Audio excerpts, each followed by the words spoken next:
r/nosleep. Posted by u/horrorMode. I stopped at a gas station during a road trip. The clerk told me something I'll never forget. I never thought I'd survive to tell this story, but here it is. After driving for a few hours, my friend Steve and I stopped at a gas station. It was quite the desolate place, with neon lights illuminating a parking lot with no cars and no people. To the left and to the right, nothing but road for miles and miles. There was a single gas pump. I parked my van between faded white paint and looked back at Steve before going inside. Want anything? Marlboro. Obviously. When I entered, I was hit by a foul odor, and the clerk was nowhere to be found. I went down the snack aisle and picked up a few things. This was the second stop during our road trip, and I'm not sure if Steve noticed, but with every stop we made, the places became more and more empty. It was like we were driving towards the edge of the world, where there was no one. This place, this stop, was like the final level in a way. I slapped my items on the counter and tapped a rusty old bell for the clerk. I could see Steve growing impatient in the passenger seat of the van. He needed a smoke, and honestly, I did too after driving with him for hours. "Sir?" That startled me. "Hey, just these," I said. The clerk scanned my items while eyeing me up and down, like I was a mysterious newcomer to town. He looked out the glass entrance and noticed my friend in the van, eyeing him too. "You guys heading down that road?" "Huh?" His question caught me off guard. Lots of people head down there about this time of year. Camping and whatnot. Just be careful, now. "Thanks," I said. "Appreciate it. Also, get me one of those cigarette packs back there." "Any is fine." The clerk towered over the counter and I had to look up when I spoke to him. I know it's common, especially at gas stations, for employees to stand on top of something behind the cash register to make themselves look taller so as to intimidate potential thieves. But that wasn't the case here. When he walked from around the counter to place a wet floor sign, he was just as tall. "Okay," he said, "that'll be $11.35. After I paid, he put my things in a plastic bag for me and we bid each other goodbye. "Be careful," he said, just as I was making my way out the door. "You got it," I replied. His expression turned sour. "I'm not joking, boy. Be careful out there." As if that didn't unsettle me, he added. "And whatever you do, never, ever, under any circumstances, pick up a hitchhiker. Those people out there in the road, putting their thumbs out, they ain't what you think, boy. They just ain't." When I finally got back to the car, Steve was out taking a piss. Near the dumpster. He rushed back to the van, got inside, slammed the door shut and yelled at me to hurry up and drive. "What? What happened? What did you do, you idiot?" I said. The clerk was chasing our van and I could see him waving in my rearview mirror. He seemed really, really angry, and it probably had something to do with what Steve did. "He caught me taking a piss outside at the back of the store," Steve giggled. "And you couldn't just walk inside like I did to use the bathroom?" We drove for another few hours down the road, but I just couldn't forget that clerk. His face and his voice and his stern warnings, they were stuck in my head. "Matt? You okay?" Steve asked. "Yeah, why? Did something happen inside that store? That old clerk was tall, wasn't he? When he started chasing me, I had to run with my pants still around my knees, he was so fast." I paused before answering. "Well, yeah, he was a little weird. He seemed concerned for our safety, actually. Said to never pick up a hitchhiker." "Aw," Steve began sarcastically. "Thanks for the advice, old man. Like we're stupid enough to do something like that. Right?" I agreed. For the next few hours, we drove down the road in peace, and there wasn't a single hitchhiker in sight. "I'm hungry," said Steve. "It's 2 a.m. and we just ate a few hours ago." "Yes, Matt," he quipped, "we consumed gas station food. That's not real food, okay? Fine, I'll stop the car and we'll find a place to eat." "Why?" "What do you mean why? You just said you're hungry." "Yes, but all you need to do is stop the car. Just park right over there. You don't need to look for a place to eat." I was confused. "So, you just want me to park the car and then? What? We have to find a diner or something, you idiot." "No we don't, Matt." Okay.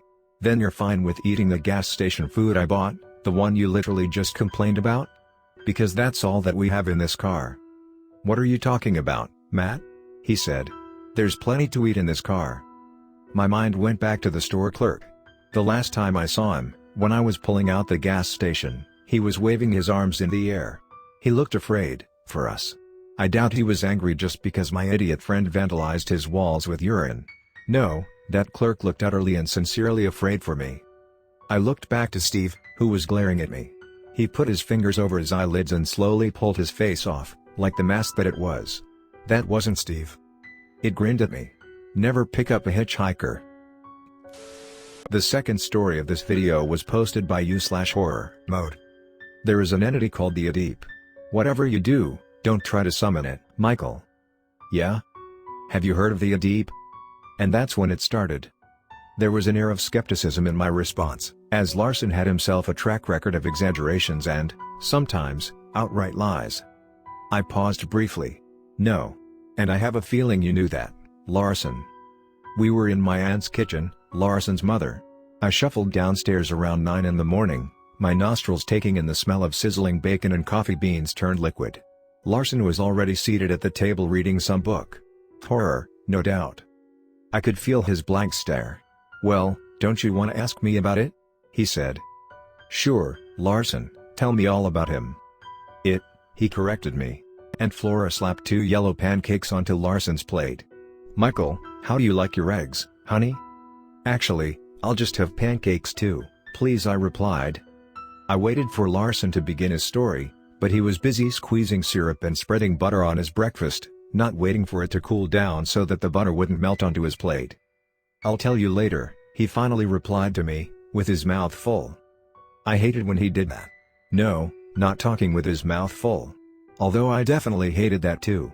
I hate when he brings up a subject that he's obviously passionate about, and when I finally give in to his nonsense and express interest, he decides to move on to something else. He did that so I'd beg him to tell me more, as if I'm the one who brought it up in the first place. Yeah, I hated that. Pretty smart, though. The next day, on a freezing night, Larson and I went camping. It took me about 30 minutes to start a fire, but it wasn't my fault. The yellow-orange flames crackled between our faces. The fire's warmth slowly brought down my eyelids in a gesture of subconscious relaxation. I dared not move my head too far from the crackling fire, for every time I did, the night's ice-cold air would sting against my face, reminding me that I wasn't actually out camping in the woods with my cousin Larson, but instead, we were in his parents' backyard. We should do this more often, man. I love these scary story nights, said Larson. My eyes shifted to the left and then back onto his illuminated face. This is literally our first one. He looked embarrassed. I know that, he replied, but I just know it's gonna be fun. That's about the only thing he and I bonded over. We consumed anything and everything horror. It began in middle school and continued into high school, and I was sure, one day, that we would be telling each other dark tales in our college dorm too. Larson scooted his chair to the left so that the fire between us wouldn't obscure his view of me. And then, in that backyard, he finally told the story he didn't finish telling me last morning. The Adeep is a spirit. That means it has no body or face that can be described. Oh, perfect, I quipped. How convenient for the people who made this up. Larson paused, sitting back in his chair, glaring at me. Can you not interrupt? I lowered my head and raised both my hands as if to surrender. Sorry, go on, I smiled. Like I said, it has no actual body. But, that doesn't mean you can't see it. For whatever reason, it can choose to manifest physically. And you know what else? Larson asked. I raised my eyebrows and leaned in closer, as if interested, but my sarcastic mannerisms didn't amuse him.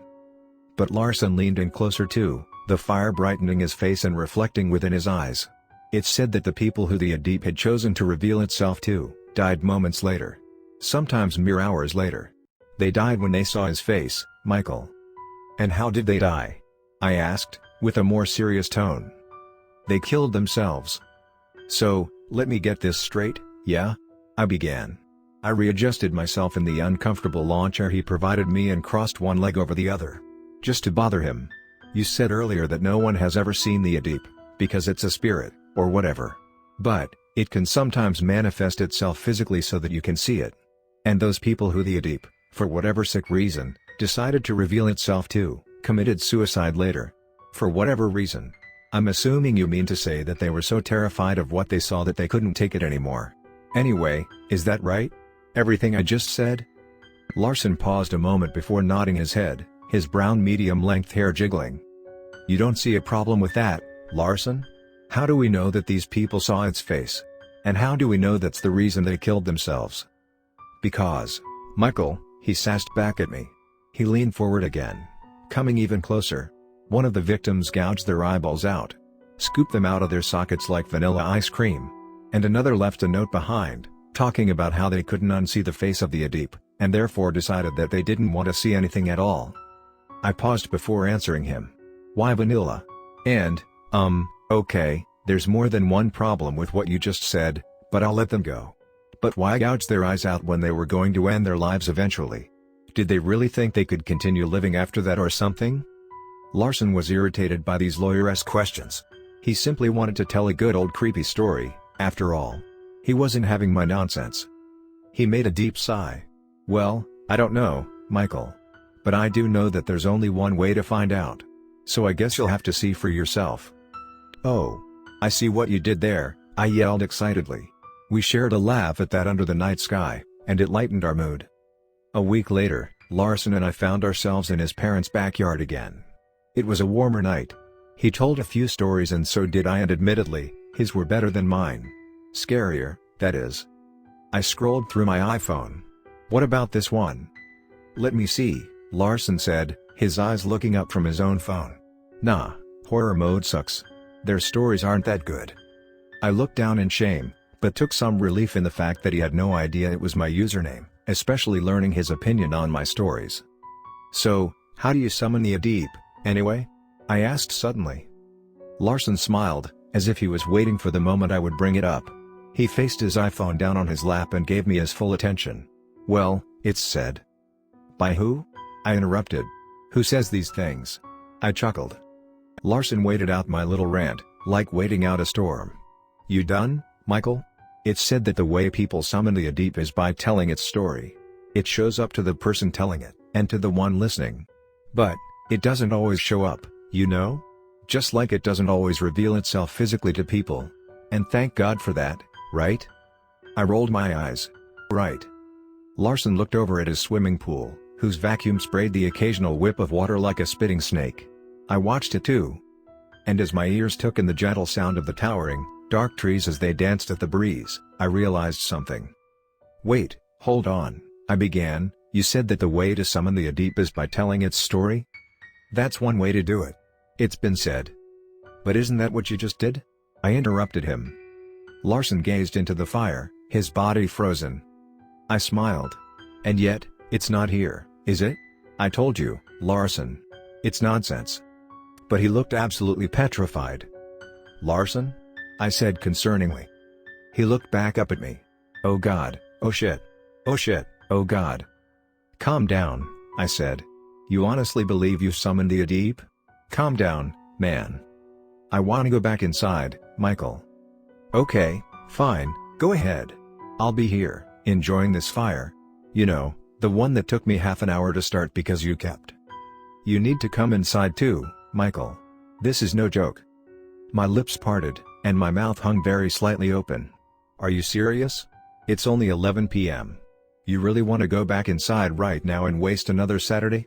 It's our only time off before school starts, Saga. Please.